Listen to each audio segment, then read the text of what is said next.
है आप सभी का मैट केम क्लासेस में। और आज इस वीडियो में हम लोग डिस्कस करने जा रहे हैं one of the most anticipated topic कि CSIR नेट जून 2022 जो एग्ज़ाम हुआ था एक्चुअली सितंबर 2022 की, उसकी कट ऑफ क्या होगी। CSIR के द्वारा फाइनल कट ऑफ रिमेनिंग है अभी, और उसके आधार पर ही ऑल इंडिया रैंक्स आनी अभी बची हुई हैं।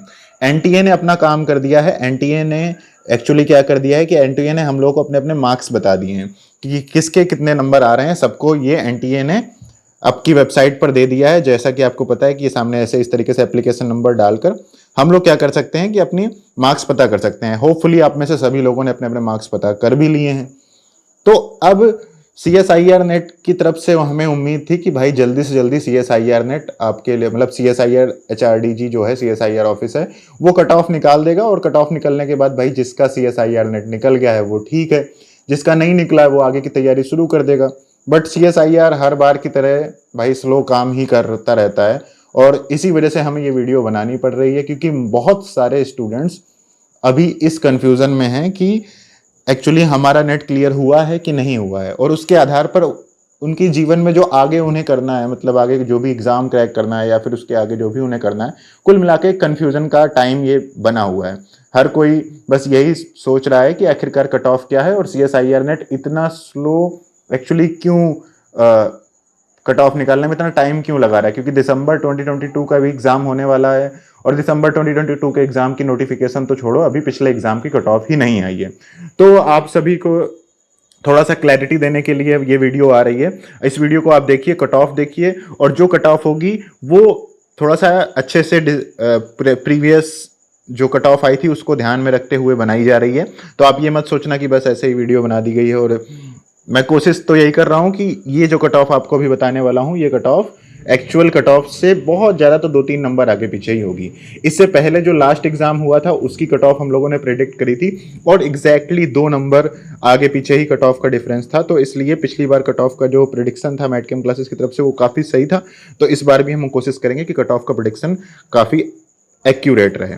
ठीक है, तो चलिए कोशिश सबसे पहले देखते हैं कि लास्ट ईयर का ट्रेंड क्या था। तो देखो, इस बार जो CSIR नेट का एग्जाम हुआ है, अगर मैं बात करूं किसकी, अगर मैं बात करूं भाई केमिकल साइंस की, तो केमिकल साइंस का इस बार जो एग्जाम हुआ है केमिकल साइंस का, वो थोड़ा सा टफ था पिछले बार के मुताबिक। थोड़ा सा टफ था पिछले बार CSIR नेट के मुताबिक। इसका मतलब है कि पिछली कट ऑफ से थोड़ी सी कट ऑफ कम रहने वाली है। ये आइडिया उम्मीद है कि आप सबने पहले से ही लगाकर रखा होगा। तो जरा देखते हैं कि पिछली बार कट ऑफ क्या थी। केमिकल साइंस की अगर मैं बात करूं, बाकी जितने अदर एग्जाम्स के स्टूडेंट्स हो, आप सब लोग भी ये समझ लेना कि आपको पता होगा कि आपका पेपर पिछली बार से आसान है कि टफ है। अगर टफ आया था तो फिर जो मैं केमिकल साइंस स्टूडेंट्स के लिए बात बता रहा हूं वही आपके लिए भी सही होगी कई हद तक। ठीक है, तो केमिकल साइंस की बातें मैं करता रहूंगा, आप उससे रिलेट करते रहना। केमिकल साइंस की पिछली बार जो कट ऑफ आई थी, वो कट ऑफ आई थी 101 मार्क्स फॉर नेट क्लियर करने के लिए। जो कट ऑफ थी JRF के लिए, सॉरी कितनी कट ऑफ थी, कहाँ गया, एक मिनट, हाँ 101 मार्क्स थे किसके लिए आपके, ये मार्क्स थे आपके JRF के लिए। और 90 मार्क्स किसके थे, 90 मार्क्स थे आपके नेट के लिए, जनरल कैटेगरी के लिए। इसी तरह से जो बाकी सारी बातों का अगर डिस्कशन करें, जो EWS के लिए लास्ट कट ऑफ थी वो थी 88 मार्क्स की। 88 मार्क्स में आपको क्या मिल रहा था, 89 कर देता हूं एक्यूरेट, 89 मार्क्स थे आपके किसके लिए, EWS के लिए।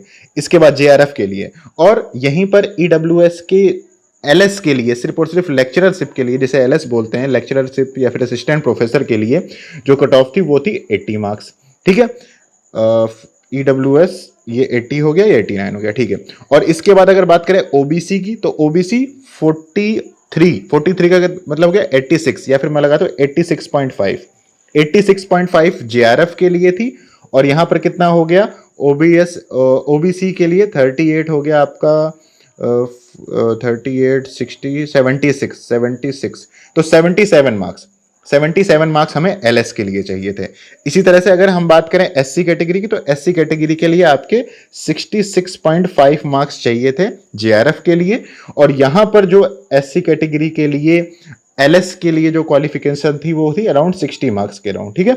और एसटी के लिए कितनी थी? एसटी के लिए अगर हम बात करें तो एसटी के लिए थी 51 जेआरएफ, और एसटी के लिए यहां पर अगर बात करी जाए नेट की जो थी वो 50 थी। तो भाई देखो नेट के लिए तो ज्यादा कोई डिफरेंस नहीं आ रहा है। इसके बाद बात करें अगर पीडब्ल्यूडी की, तो पीडब्ल्यूडी की 50 नंबर ही थी एलएस की, और 85 नंबर थे उसके कितने? जेआरएफ के लिए। तो ये कुछ कट ऑफ का सिनेरियोस पिछले साल था। यहां से हमें एक बात क्लियर समझनी है, क्या कि अगर मैं बात करूं यहां से कि देखो 101 नंबर जनरल को चाहिए थे, तो उससे लगभग 10 नंबर कम चाहिए थे एलएस के लिए। इसी तरीके से 89 मार्क्स ईडब्ल्यूएस को चाहिए थे, तो उससे अराउंड 9 to 10 मार्क्स कम चाहिए थे किसको? अपने ओबीसी ईडब्ल्यूएस वालों को। इसी तरीके से जो ओबीसी वाले स्टूडेंट्स थे उनके 86 मार्क्स पे जेआरएफ थी, तो यहां पर 77 वही हो गया, लगभग 9 to 10 मार्क्स।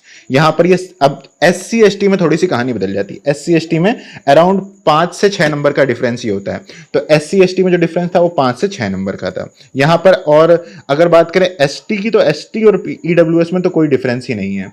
तो एसटी और ईडब्ल्यूएस सॉरी एसटी और पीडब्ल्यूडी वाले स्टूडेंट्स के लिए तो एक ही कट ऑफ होगी, मतलब लगभग एक ही नंबर पर आपका नेट भी है, जेआरएफ भी है, बहुत एक नंबर का मुश्किल से अंतर होगा।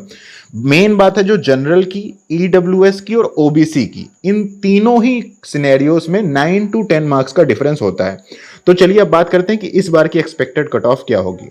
तो देखो पेपर थोड़ा सा टफ था, और मेरी उम्मीद ये है कि अराउंड ये कह सकता हूं कि 5 to 10 मार्क्स की कट ऑफ थोड़ी डाउन जाने वाली है। मतलब जो जनरल कैटेगरी के लिए अगर हम बात करें, तो जनरल कैटेगरी के लिए जेआरएफ की ये कट ऑफ जो मैं लिख रहा हूं किसके लिए है? जेआरएफ के लिए। जेआरएफ के लिए ये कट ऑफ है। अब अगर आपको एलएस के लिए पता करनी है, किसके लिए पता करनी है? एलएस के लिए। तो एलएस के लिए 10 नंबर कम करते चलेंगे, ठीक है, 8 से 10 नंबर कम करते चलेंगे, उतना आप आइडिया लगा के रखना। तो अनरिजर्व के लिए बात करें या फिर जनरल कैटेगरी के लिए बात करें, परसेंटेज वाइज बात करें तो 45% से 48% तक की कट ऑफ होगी। इसका मतलब क्या हो गया? इसका मतलब ये हो गया कि 90 मार्क्स से 96 मार्क्स के बीच में अगर आपके मार्क्स हैं, तो आप ये समझ लो कि आपका जेआरएफ इस बार हो जाएगा मोस्ट प्रोबेबली। मोस्ट प्रोबेबली मैं कह रहा हूं, अगर 90 मार्क्स से भी कम है तो फिर थोड़ी सी आपको प्रॉब्लम होगी। इसी तरीके से अगर एलएस की बात करें, तो एलएस मैं अलग से लिखता चल रहा हूं, किसी अलग कलर से लिखता हूं, इस कलर से। एलएस की अगर हम बात करें, तो एलएस के लिए मैं मार्क्स सीधा लिख दे रहा हूं क्या? 80 to 86, 80 से 86 में जनरल कैटेगरी का एलएस की संभावना है। अगर 80 से भी कम नंबर है, तुम्हारे 77 हैं, 78 हैं, 79 है, 77 है, तो फिर थोड़ा सा तुम बिल्कुल बॉर्डर लाइन में हो, थोड़ा सा तुम्हें और वेट करना पड़ेगा ऑफिशियल कट ऑफ की। इसके बाद बात करें अगर ओबीसी कैटेगरी की, तो ओबीसी कैटेगरी के लिए जेआरएफ का जो सीन है, वो जेआरएफ का सीन ये है कि आपका जेआरएफ होगी 80 से 86 मार्क्स के बीच में ही आपकी जेआरएफ हो जाएगी। 40% से 43% के बीच की कट ऑफ आएगी। और अगर एलएस की बात करें, तो एलएस की जो आपका कट ऑफ जाने वाली है वो होगी, आपको ये समझ लो कि 72 से 78 ऐसा मान लो, है ना, बस 72 से 78 मान लो, मतलब 70 से 70 प्लस हैं तो आपकी संभावनाएं हैं एलएस होने की। ईडब्ल्यूएस की बात करें, तो ईडब्ल्यूएस का खेल भी लगभग सेम रहेगा। क्यों? क्योंकि देखो लास्ट टाइम भी बिल्कुल सेम ही था, ये 89 था और ये 86 था। तो ईडब्ल्यूएस से थोड़ा सा कम होती है, मतलब ईडब्ल्यूएस से थोड़ी सी कम होती है किसकी? ओबीसी की।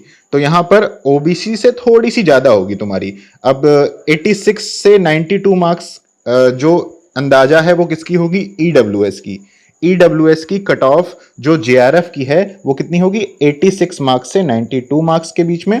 और इसकी जो एलएस की बात करी जाए, ईडब्ल्यूएस में एलएस कैटेगरी में जो कट ऑफ आने की संभावनाएं हैं, वो जैसा कि मैंने बताया ओबीसी की थोड़ी सी कम होती है, तो तुम्हारी थोड़ी सी ज्यादा होगी। इससे यही मान लो कि 74 से 80 मान लो, ठीक है, 6 मार्क्स का मैं रेंज दे रहा हूं, तो 74 से 80 मान लो, 75 मान लो, एटलीस्ट 75 थोड़े से ज्यादा होता है तो 75 का आइडिया लगा सकते हैं, ठीक है, थोड़ा सा ज्यादा होगी यहाँ पर। 75 से 80 मार्क्स के बीच में आपका एलएस हो जाएगा, किस कैटेगरी में?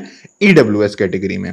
इसके बाद बात करते हैं एससी कैटेगरी को देखते हैं। तो जो आपका एससी कैटेगरी 33 और यहाँ पर एससी कैटेगरी, तो 6 मार्क्स का डिफरेंस होता है, ठीक है, मतलब इतना ही रहता है ऑन एन एवरेज। तो एससी कैटेगरी का जेआरएफ का जो सीन है, जेआरएफ का जो सीन है, जेआरएफ का सीन है आपका भाई 56 से 62 मार्क्स के बीच में। देखो कितना एक्यूरेट मैं बताने की कोशिश कर रहा हूं, 62 मार्क्स तक हो जाएगा जेआरएफ, ठीक है, 56 से 62 मार्क्स तक जेआरएफ आपका हो जाएगा। और अगर बात करें इसके एलएस की, एससी कैटेगरी में एलएस का क्या संभावनाएं होंगी, तो एलएस के 6 नंबर कम कर दो, 50 से 56 का आइडिया लगा लो, 50 से 56 मार्क्स में आपकी एससी कैटेगरी की एलएस होने की संभावनाएं हैं। और एसटी और पीडब्ल्यूडी में तो लगभग सेम ही रहेगा। तो एसटी में जेआरएफ की बात करें या फिर एलएस की बात करें, दोनों ही सिनेरियोस में 40 टू 44 मार्क्स के अराउंड ये उम्मीद लगाई जा रही है कि इतने में आपका हो जाएगा काम। इसके बाद पीडब्ल्यूडी का वही 1-2 नंबर कम मान लो, 38 से 44 मार्क्स में जेआरएफ और एलएस दोनों का ही काम हो जाएगा। ठीक है, तो ये कट ऑफ हैं जो मैटकेम क्लासेस आपके लिए एक्सपेक्ट कर रही है। अब देखो, इस कट ऑफ को देखकर बहुत ज्यादा निराश नहीं होना है और बहुत ज्यादा मतलब एक्साइट भी नहीं होना है, ठीक है ना। सो ये सिर्फ और सिर्फ एक्सपेक्टेड कट ऑफ है, एक्सपेक्टेड कट ऑफ है।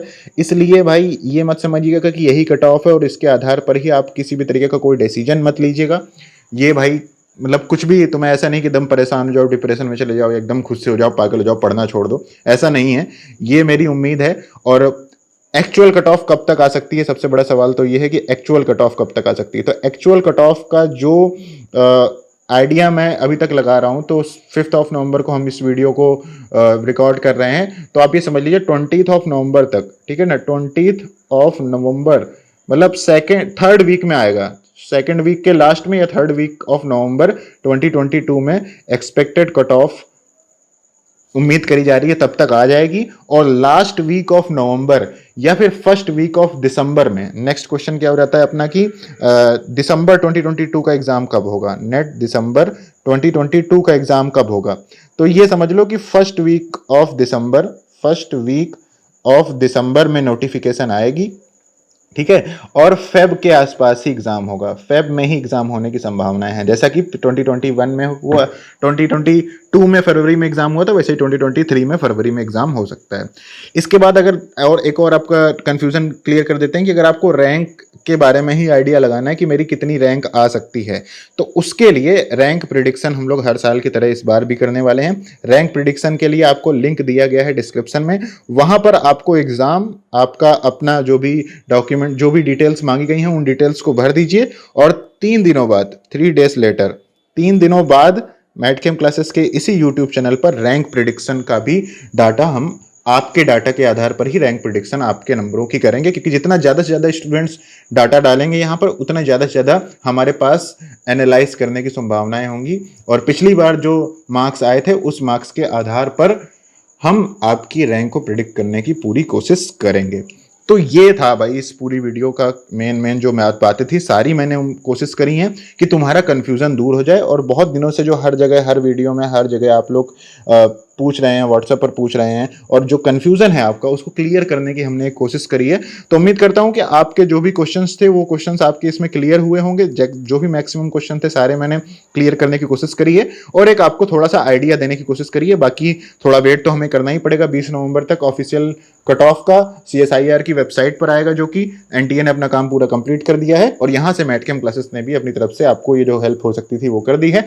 अब आराम से बैठिए और अपना जो भी आपको एक इंटरनल तो पता ही होगा कि आपका नेट होने वाला है कि नहीं होने वाला है, उसी आवाज को सुनिए और पढ़ाई को आगे बढ़ाइए। नेट को पढ़ते रहिए, क्योंकि नेट के सिलेबस से ही आप बाकी के एग्जाम्स या बाकी की जॉब्स लेंगे। तो सिलेबस जो आपने पढ़ रखा है उसको पढ़ते रहिए, पढ़ाई को कंटिन्यू रखिए। यूं ही इसी तरीके से मैटकेम क्लासेस के यूट्यूब चैनल के साथ जुड़े रहिए। Thank you so much guys for watching this video. उम्मीद करता हूं आपको ये कंटेंट अच्छा लगा होगा, और इसलिए एक छोटी सी रिक्वेस्ट है आपसे, मैटकेम क्लासेस के यूट्यूब चैनल को सब्सक्राइब जरूर कर देना and press the bell icon. Thank you so much guys once again, bye bye.